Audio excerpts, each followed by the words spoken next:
It was a bright, sunny day, and a huge crowd had gathered on a hillside to hear Jesus teach.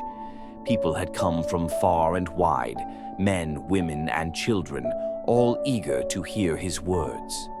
Jesus sat down with his disciples, looking over the sea of people.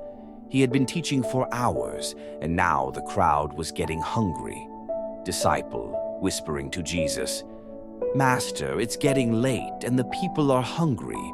Should we send them away to find food?" Jesus smiled calmly. "No, let's feed them." The disciples looked at each other, confused. There were over 5,000 men there, not even counting the women and children. How could they possibly feed all these people?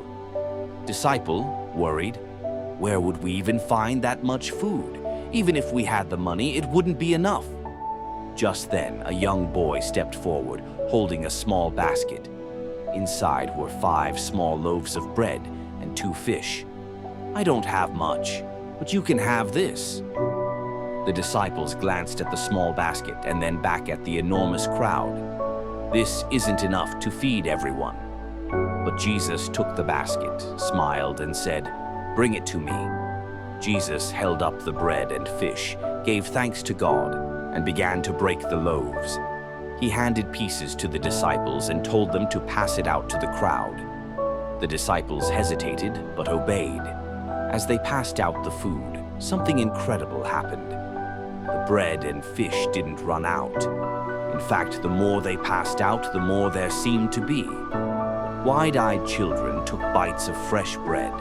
Mothers smiled as they shared fish with their families. Even the disciples couldn't believe what they were seeing.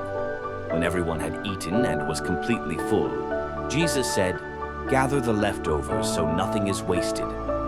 The disciples picked up 12 full baskets of leftover bread and fish, more than what they had started with. The crowd sat in amazement. They had witnessed a miracle, not just enough to get by, but more than enough. Jesus had taken something small and turned it into something extraordinary. This story teaches us that God can take even the smallest offering and turn it into more than enough. Sometimes you may feel like you don't have much to give. Maybe it's time, money, or even faith. But God can multiply whatever you offer him.